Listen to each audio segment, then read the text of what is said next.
علیکم ورحمۃ اللہ وبرکاتہ۔ کتاب اسیر رواں سے ایک منتخب تحریر لنڈے کے لونڈے کے ساتھ حاضر ہوں۔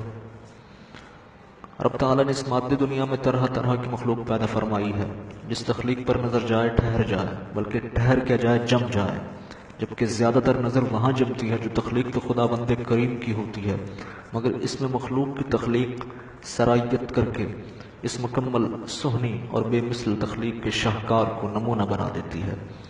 نمونہ پیکر والا نہیں، بلکہ وہ نمونہ جسے نمونیا ہو گیا ہو۔ اسی نمونیا زدہ مخلوق کی فہرست میں ایک لنڈے کے لونڈے بھی ہیں، جنہیں دیکھ کر عجیب کیفیت طاری ہو جاتی ہے کہ یا اللہ، آخر یہ مخلوق کیا ہے۔ تعجب کی سوئی ان پر اس لیے بھی ٹھہرتی ہے کہ ان کے سارے کام بلا کے ہوتے ہیں، انہیں اپنی تہذیب سے الرجی ہوتی ہے، اس لیے مکھیوں کی طرح بھن بھن کرتے لنڈے پر پہنچ جاتے ہیں اور لاٹوں کو الٹ پلٹ کر کے گوری چمڑی کے اتارے گئے ملبوسات پر فریفتہ ہوئے انہیں چھانٹ چھانٹ کر اپنے لیے رکھ لیتے ہیں، اس بات سے بے نیاز کہ جس خدر نما جینس کو یہ اچھل اچھل کر خرید رہے ہیں وہ ٹھنڈے ممالک کا لباس ہے، مگر تقلید تو لازم ہے، وہ بھی گوری چمڑی کی، پھر تو فرض کے درجے کو پہنچ جاتی ہے۔ اس لیے ہمارے گرم ملک کے لنڈے کے لونڈے اسی جینس پر ٹھنڈے ہو جاتے ہیں۔ پھر کیا ہوا جو اسے پہن کر خارش زدہ ہوئے پھریں؟ فیشن تو فالو کرنا ہے، اپڈیٹ رہے بنا تو چارہ بھی نہیں، اس لیے اس ٹرینڈ کی مارا ماری میں ہر حد تک جایا جاتا ہے، جس میں گوڈے پارٹی جینس کو خاصی پذیرائی ملی تھی۔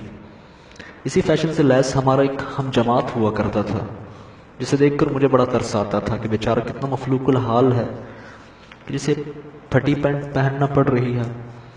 اس سے پہلے کہ میں اسے مفلس سمجھ کر کپڑوں کا جوڑا بطور تحفہ دیتا، ہمارے ایک ٹیچر نے اس سے پوچھ ہی لیا کہ تمہارے گھٹنے پر کیا ہوا۔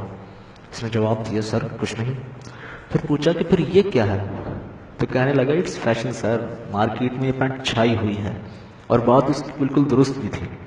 اس کے بعد میں نے اس جیسے انگنت لوگوں کو دیکھا جو بیچارے مفلوق الحال پارٹی پینٹ پہنے ہوئے تھے۔ لنڈے کے لونڈے جب یہ ابتدائی مرحلہ عبور کر لیتے ہیں تو دوسرے مرحلے کی جانب بڑھتے ہیں، جس میں بال ترشوانے کے نت نئے تقاضوں کا پاس رکھتے ہوئے جدت کے لحاظ سے باسلوب کٹنگز کروائی جاتی ہیں، جو کٹنگ کم اور نائی کی غلطی زیادہ معلوم ہوتی ہیں۔ کہیں سے اوپر، کہیں سے نیچے، کوئی بھیگی بلی کی کٹنگ کروائے پھرتا ہے تو کوئی کانٹوں والا چوہا بن کے اتراتا پھرتا ہے۔ یہ بیچارے پیسے بھی دگنے دیتے ہیں، بال بھی اسٹینڈرڈ کے کٹواتے ہیں، لیکن باوجود اس کے انہیں دیکھ کر یہی لگتا ہے کہ کسی موچی نے کینچی چلائی ہے۔ جب یہ دو مرحلے پورے ہو جاتے ہیں تو تیسرے مرحلے کا رخت باندھا جاتا ہے، جس میں کڑے بندے پہننا اور کیچر پونیاں لگانے کی واردات کا آغاز ہوتا ہے۔ گوری چمڑی جو کہے ان کی وہیں پر ست بسم اللہ، ادھر کان چھدے تو ادھر بھی کانٹے ڈلے، وہاں پونیاں بندھی تو یہاں بھی لنڈوں کی زلفیں بن گئیں، وہاں میل پارلرز کھلے تو یہاں بھی چھیل چھبیلوں نے میک اپ کروانا شروع کر دیا۔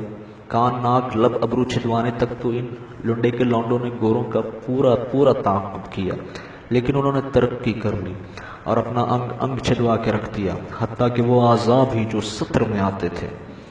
خیر یہ لونڈے بھی کسی سے کم نہیں، وہاں تک بھی کسی دن پہنچ ہی جائیں گے۔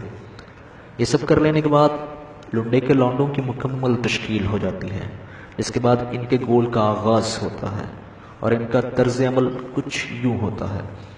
گرمی میں کھدر پہنے، ناک کان پھڑوا کے، بالوں کو بگڑا بنا کے اور میک اپ کٹ اٹھا کے یہ دیسی مجنوں رومیو بنے جولیٹ کی تلاش میں نکل پڑتے ہیں، جبکہ دل میں خوش فہمیوں کے ابال کے ہر خوب رو دوشیزہ ان پر لٹو ہے اور ہر عاشق کی معشوقہ انہی پر فریفتہ ہوئے بیٹھی ہے۔ عزتوں کو کھیل، عفتوں کو مذاق اور عصمتوں کو پیر کی جوتی سمجھنے لگتے ہیں۔ جانوروں کے مشفق اور انسانوں کو کچا چبا جانے والوں کا اترا پہن کر رنگ ڈھنگ اور چال چلن سب تبدیل کر لیتے ہیں، اور تبدیل کریں بھی کیوں نہ؟ جیسے جھوٹا اثر رکھتا ہے ٹھیک ویسے اترن بھی تاثیر رکھتی ہے۔ لیکن ان لنڈے کے لونڈوں کو یہ کون سمجھائے کہ لنڈا خواہ کتنا ہی مہنگا کیوں نہ ہو جائے، رہتا لنڈا ہی ہے، بے وقت سا، بے ثمر سا۔ اگر اس کی ویلیوبلٹی ہوتی ہے تو فقط لنڈے کے لوگوں کے لیے۔ جو برانڈ اور سیل کانشیس ہوگا وہ لنڈے پر کبھی گر ہی نہیں سکتا۔